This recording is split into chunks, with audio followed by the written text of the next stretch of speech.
In the quiet heart of a local dojo, a normal day of training is about to take an unexpected turn. Rivalry, respect, and an unforeseen confrontation will test more than just skill. Stay with us. This is a story you won't forget. Before we begin, tell us in the comments where you're watching from, and if you enjoy what you see, hit like and subscribe for more. The local judo academy was alive with the sound of bare feet striking the tatami in steady rhythms, punctuated by the soft, muffled thumps of bodies landing in well-controlled arcs. The faint tang of sweat hung in the air, a familiar scent to those who trained here daily. Along the walls, a few framed calligraphy scrolls spoke of honor, discipline, and respect, principles that were meant to be at the core of every lesson taught within these walls. For most, it was simply a training space, but for Dani Norris, it had become something much more personal, a sanctuary. At 20 years old, she balanced her studies at the local college with the rigorous practice of judo, carving out hours in her schedule to be here. The mats had become as familiar to her as the pages of her textbooks, and the rituals of bowing, practicing, and refining each technique were her grounding points in an otherwise busy life. Despite being the daughter of Chuck Norris, she never leaned on the weight of her father's fame. Many of the newer students didn't even know her last name carried significance outside these walls. She wanted her skill to speak for her, not the shadow of someone else's legacy. Over the past 3 months, she had quietly earned the respect of her training partners with her focus, humility, and willingness to learn from anyone, regardless of their rank. The afternoon session was in full swing, the atmosphere steady and calm. Students moved in pairs, practicing combinations under the watchful eye of the instructor. There was an unspoken flow to the room, one that allowed for moments of laughter between drills, but always returned to the steady cadence of disciplined training. Dani was in her element, moving with a partner she had worked with before, their rhythm comfortable and even. Her mind was set on improving the fluidity of her foot sweeps, keeping her grip light but controlled, waiting for the moment when her partner's balance would falter. It was in the middle of this quiet focus that the mood shifted. The sliding door at the far end of the room opened, and in walked Luis Iron Grip Moreno.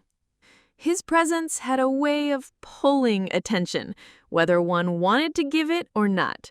Tall, broad-shouldered, and physically imposing, he was a black belt with a reputation that was as well known as it was controversial. While no one could deny his skill, his methods often left others uneasy. He had a habit of testing newcomers with a level of force far beyond what was necessary, masking it as a way to toughen them up. Some admired his intensity, but others avoided pairing with him whenever possible. Luis carried himself with a casual arrogance, scanning the room as though assessing who might be worth his time. His gaze eventually landed on Dani. She noticed the slight upward twitch of his mouth, a smirk that never seemed to carry warmth. The instructor, perhaps unaware of any tension, called for pairs to rotate. It was only a matter of time before Luis found himself standing across from her on the mat. They bowed, as tradition required, and for a brief moment she thought perhaps this would be just another sparring round. But the moment their hands connected, she felt the difference. His grip was unyielding, almost crushing, and there was no give in his movements. Rather than meeting her with the give-and-take rhythm of judo, he pushed forward aggressively, forcing her backward, cutting off her attempts to redirect or set up a throw. Each movement from him was sharp, invasive, and designed to keep her off balance. "Strong for a little one," he muttered under his breath, just loud enough for her to hear, his smirk deepening. The words weren't a compliment, they were a challenge. Dani tightened her stance, ready to respond, but before she could counter, his arms shot around her neck in a rear choke, It wasn't the smooth, technical application of a controlled partner. It was a clamp, tight and unrelenting, the kind that robbed her of breath almost instantly. She tapped his arm once, then twice, the universal sign to release. But Luis didn't let go. His forearm pressed harder under her chin, stealing the air from her lungs. Around them, no one seemed to notice anything was wrong. Her eyes darted to the instructor, who was on the other side of the mat demonstrating a throw. The students nearest to them assumed this was simply part of their drill. Dani clawed at his arm, trying to create space, but his only response was to lean in closer, whispering in a low, taunting tone, "What's wrong? Can't handle a little pressure?" Her vision began to blur at the edges. She could feel her pulse pounding in her ears, each beat growing heavier. Anger sparked in her chest, but it was tangled with fear. This wasn't training anymore. This was something else entirely, something meant to assert dominance, to humiliate. Her sanctuary, the place she had worked to claim for herself, suddenly felt like it was closing in around her. And in that moment, she realized that no one else knew what was really happening. No one except her. Her hands fought for his grip again, but his hold only grew tighter. The mats beneath her feet seemed to tilt, her knees weakening as the lack of air clawed at her body. Somewhere distant, the steady rhythm of the dojo continued. Footsteps, thumps, murmurs, but it all seemed muted compared to the suffocating pressure around her neck. And then, just as her focus began to slip, the sound of the door sliding open reached her ears again. Through the haze, she caught sight of a figure stepping inside. Tall, steady, moving with a quiet certainty. Even in her blurred vision, she knew exactly who it was. Her father had arrived. Luisa's grip was still clamped tight around Dani's neck, the pressure unrelenting, when her father's figure fully stepped into the room. Chuck, dressed in simple black slacks and a plain jacket, took in the entire scene within seconds. He had entered quietly, not wanting to interrupt training, his original plan to surprise his daughter and watch her work. But the moment his eyes locked on her, struggling in a chokehold, the smirk on Luisa's face and the fact that she had already tapped twice, the entire tone of his arrival shifted. Chuck's gaze hardened, the kind of focus that made those who knew him take a step back. He didn't move fast. He didn't have to. Each stride across the tatami was calm, deliberate, carrying a weight that drew the attention of a few nearby students. Those who noticed him recognized the unmistakable presence, though they weren't sure yet what he was about to do. The instructor, still mid-demonstration, was only just turning to look when Chuck stopped a few feet from Luisa. "Let her go," Chuck said. His voice was low, even, but carried a steel edge that seemed to cut through the room. Luisa glanced over his shoulder, mildly irritated at the interruption. "Relax, old man, we're just training," he replied, the casual dismissiveness clear in his tone. Chuck's eyes didn't waver. "Let her go. Let..." The calm in his voice was almost more unsettling than if he had shouted. Luisa hesitated for the briefest moment, then loosened his grip enough for Dani to stumble forward, coughing and clutching at her neck. Chuck didn't look at her yet. His focus stayed locked on Luis. "Step away from her," Chuck said, his words controlled but leaving no room for argument. Luis smirked again, mistaking restraint for weakness. "You've got a problem? This is judo. If she can't handle it, maybe she shouldn't be here." Chuck tilted his head slightly, studying the man in front of him as though weighing a decision. "You think choking someone after they've tapped is judo?" he asked. "That's not discipline. That's not training. That's just you hiding behind a belt to cover for what you don't have." A few students nearby shifted uneasily, sensing that something was building. The instructor opened his mouth, perhaps to intervene, but Chuck took a step closer, his presence filling the space between them. "You don't need to know who I am," Chuck continued, his tone steady. "All you need to know is that you put your hands on my daughter." That made Luis pause. His smirk faltered for a fraction of a second before he glanced at Dani, then back at Chuck. "Your daughter?" Before Chuck could answer, Dani, still catching her breath, said, "Yeah, Chuck Norris." Her voice carried no bragging, just a simple statement of fact. Recognition flickered in Luis's eyes, but pride kept him from backing down. So what? Martial arts or not, this is my dojo. If you want to make an issue of it, we can settle it here. Chuck studied him for a long moment. You sure you want that? Luis's grin returned, forced but wide. I don't back down from anyone. Good, Chuck said, nodding slowly, because I don't teach lessons with words. The air in the dojo seemed to tighten. Students who had been drilling now stopped entirely, a quiet circle forming around the mat. Some whispered, others simply stared. Even the instructor hesitated, caught between his authority in the room and the understanding that Chuck Norris was not a man to step in front of lightly. Chuck removed his jacket, folded it neatly, and set it aside. His movements were unhurried, precise, the same way he approached a fight. Nothing wasted, everything intentional. He stepped onto the mat, rolling his shoulders once, loosening the muscles like a man preparing for something inevitable. Dani moved to the edge, her eyes fixed on her father. She had seen him fight before, though never in a setting like this. She knew his skill came from more than just competition. His decades of training, experience in multiple disciplines, and real-world application gave him an edge that no amount of local reputation could match. Luis, meanwhile, cracked his neck and shook out his arms, his confidence bolstered by the fact that this was his space, his students watching. In his mind, this was his chance to prove himself, to show that reputation was nothing against raw strength and youth. But as Chuck's eyes stayed locked on him, calm and unblinking, it became clear that Luis didn't truly understand what he had just agreed to. The dojo's air had shifted again, carrying with it the silent weight of an impending clash. The students could feel it, their quiet whispers fading into stillness as both men settled into position. The lesson was about to begin. Luis shifted on the balls of his feet, his stance wide and aggressive. He was used to opening fast, to overwhelming opponents before they could react.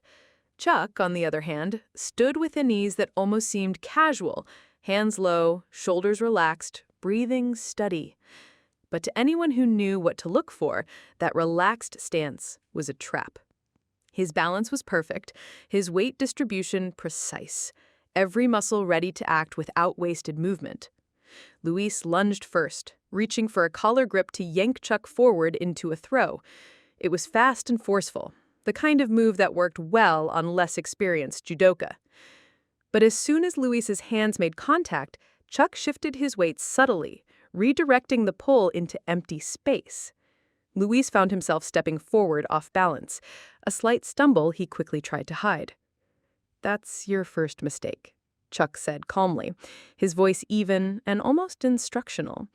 "You're fighting the person you think I am, not the person standing in front of you." Luis's jaw tightened.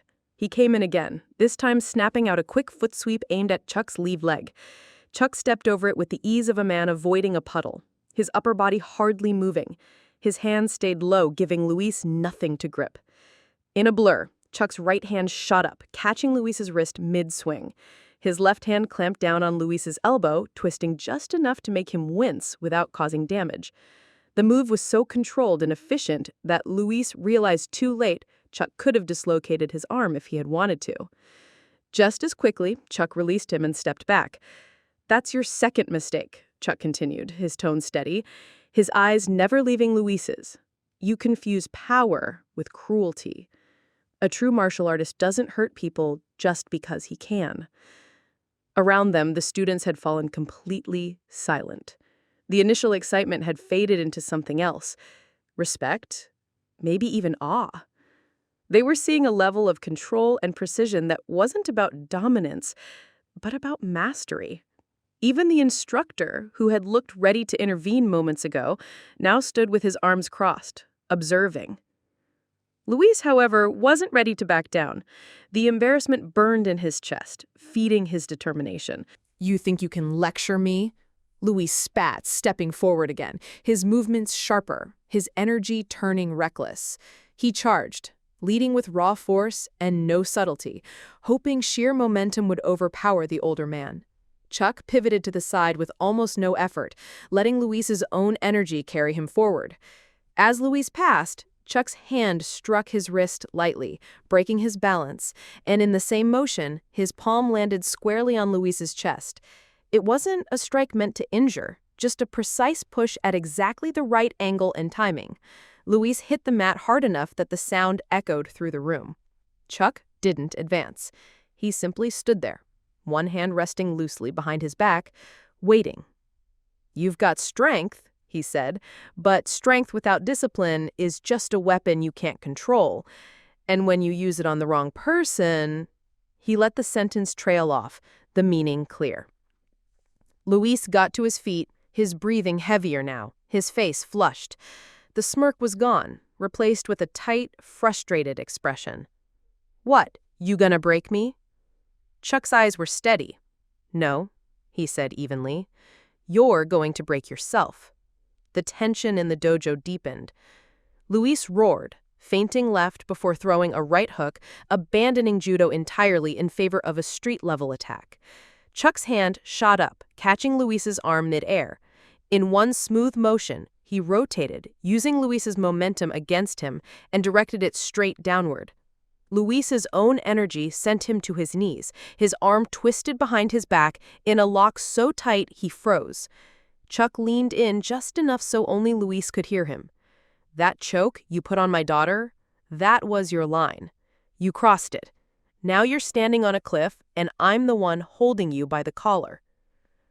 Luis tried to yank free, but Chuck's grip was iron. The pressure was perfectly calibrated. Not enough to injure, but enough to make Luis feel exactly how vulnerable he was. "Tap," Chuck said, his tone matter-of-fact. "I'm not..." Luis began, but before he could finish, a sharp twist sent a flash of pain through his shoulder. His hand slapped the mat once, twice. Chuck released him instantly, stepping back. His voice carried through the silent room. "That's how respect works. When someone taps, you let go. You don't laugh. You don't squeeze harder. You respect the tap. Because without that, this," he gestured to the mats, the students, the dojo, "isn't martial arts. It's just cruelty dressed in a guy." The silence was absolute. Luis sat on the mat, clutching his arm, his pride far more damaged than his body. Chuck turned his head slightly toward Dani, his voice softening. "You okay?" She nodded, her breathing steady now. "I'm fine." "Good," he said, his eyes returning briefly to Luis. "Then my work here is done." He started toward the edge of the mat, the circle of students instinctively parting to make way. But as he reached for his jacket, a muttered voice behind him said, just loud enough to be heard, "Still just a washed-up movie star." Chuck stopped mid-step. Slowly, he turned back. His expression barely changed, but the subtle narrowing of his eyes shifted the air in the room once again. The lesson, it seemed, was not yet over. The moment Chuck turned back, the dojo seemed to shrink. The students instinctively leaned in without moving, as if the air itself was pulling them toward what was about to happen. Luis stood there, still flushed, his breathing heavy, but that flash of defiance in his eyes was enough to confirm that the fight wasn't finished.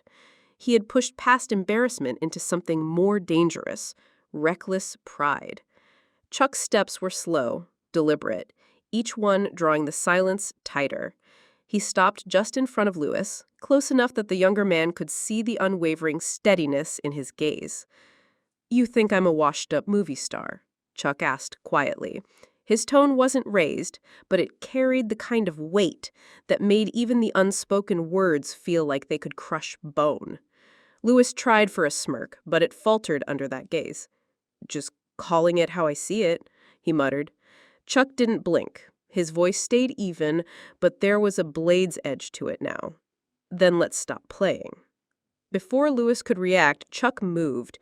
It wasn't flashy, no spinning kicks, no showmanship, just pure, efficient technique honed over decades.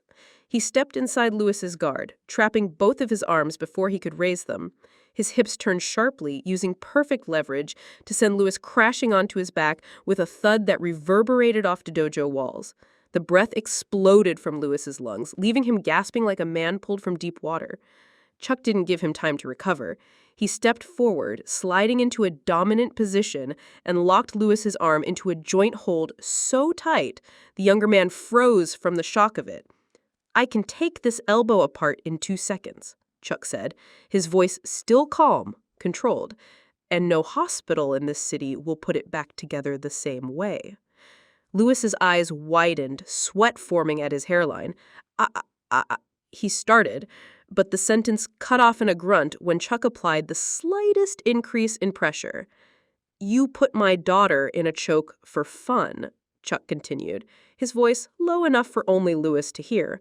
"You humiliated her in front of her peers." You thought that made you strong, but strength isn't about hurting the weak.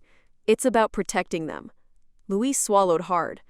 "All right, I get it," he said through clenched teeth. "No," Chuck interrupted, tightening the hold just enough to draw another grunt. "You feel it. That's the difference. And you're going to remember this feeling every time you think about putting your hands on someone smaller than you." He released the lock without warning, letting Luis's arm drop. But before the younger man could move, Chuck gripped the front of his GI and yanked him upright with sudden force. Luis stumbled, struggling to keep his footing, but Chuck didn't let go. "If I ever hear about you hurting another student," Chuck said, his tone now a quiet growl, "I won't teach you a lesson. I'll end your career." Luis didn't answer, couldn't answer. He simply nodded. The arrogance from earlier shattered, replaced by a sharp awareness of the danger he'd been in. Chuck finally released him and turned his attention to the students who were still frozen in their semicircle. His voice carried through the room, firm but measured. Martial arts is not a game. It's not for ego, and it's not for proving who's the toughest in the room. If you can't control yourself, you don't belong here. His gaze moved deliberately from face to place, making sure each student understood that the message wasn't just for Luis. Not one of them looked away. Dani stepped forward from the edge of the mat, her chin high despite what she had endured earlier. "Thank you, Dad," she said quietly. Chuck's expression softened just for her. "You don't need me to fight your battles," he said, "but you'll never fight them alone." He picked up his jacket, draping it over his shoulder, and started for the door. The students stepped aside without being told, some bowing out of respect, others simply watching in silence. The tension in the air was still there, but it had shifted, less charged, more reverent. At the doorway, Chuck paused and glanced back over his shoulder at Luis, who still stood by the mats clutching his arm.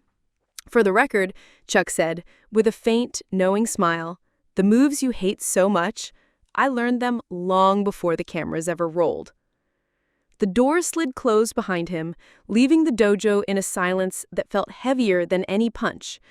Every student in the room knew they'd just witnessed something more than a fight, and Luis, standing there with the echo of Chuck's grip still lingering on his arm, knew this was a day he would never forget. The door had closed, but the silence that followed was thick and unmoving, as if the air itself was still processing what had just happened. Luis stood in the same spot, his gi slightly disheveled, one hand gripping his sore arm. Around him, the students remained still, no one rushing to break the quiet with idle chatter.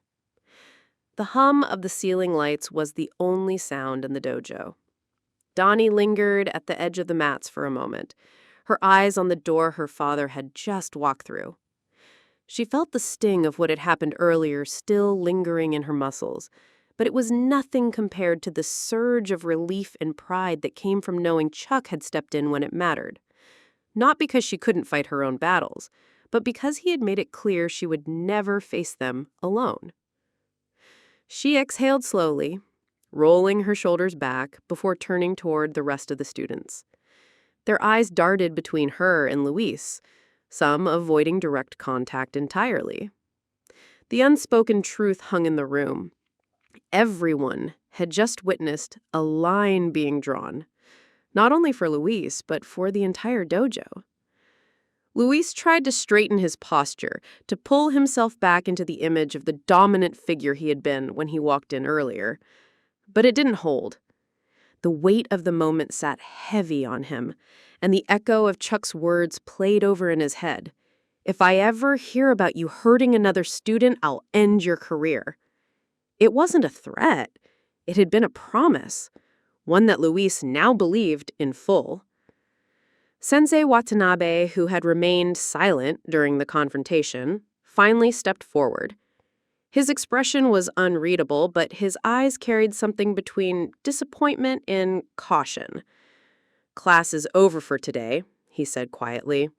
"Everyone, bow out." The students obeyed without hesitation, lining up at the edge of the mats. The traditional bow felt heavier this time, as though the entire class understood they were closing not just a training session, but a lesson that would stay with them far longer than any drill. As the others filed out, Dani gathered her bag slowly, giving Luis space, but not avoiding him. When she walked past, she met his eyes briefly. There was no malice in her look, only a clear, unwavering warning that mirrored her father's. She didn't need to say a word. He understood. Outside, the late afternoon light painted long shadows across the parking lot. Chuck was waiting near his car, leaning casually against the driver's side door. When he saw her, he straightened, a small smile tugging at the corner of his mouth. "You good?" he asked. Dani nodded. "Yeah, I'm good." She paused, her voice softening. "Thanks for, you know." Chuck's smile widened just a fraction. "Like I said, you can handle yourself, but you'll never have to do it alone." They got into the car, the quiet between them comfortable, filled with mutual understanding. As Chuck pulled out of the lot, Dani glanced back toward the dojo. Through the front window, she could still see Luis standing there, watching them leave. For a moment, their eyes met again before the car turned onto the main road. Inside the dojo, Luis stayed still long after they were gone. He didn't notice the other students avoiding him as they packed up. His pride was still smarting, but somewhere beneath the sting was a truth he couldn't ignore. For the first time in years, someone had shown him exactly where his limits were, and more importantly, why they mattered. Back in the car, Chuck drove in silence until they were a few miles down the road. "You know," he said finally, "what happened today, it wasn't about winning. It was about respect. You keep that in your training, and you'll always be ahead of people like him." Dani looked out the window, the fading sunlight catching the edges of her smile. "I know." They didn't speak much after that. They didn't need to. The message had been delivered, to both of them. And while the physical bruises from the day would fade, the lessons it carried would stay. Some lessons hurt the body. The ones that matter hurt the pride. And in the world of martial arts, that's the kind of pain that lasts just long enough to make you better, if you're willing to learn.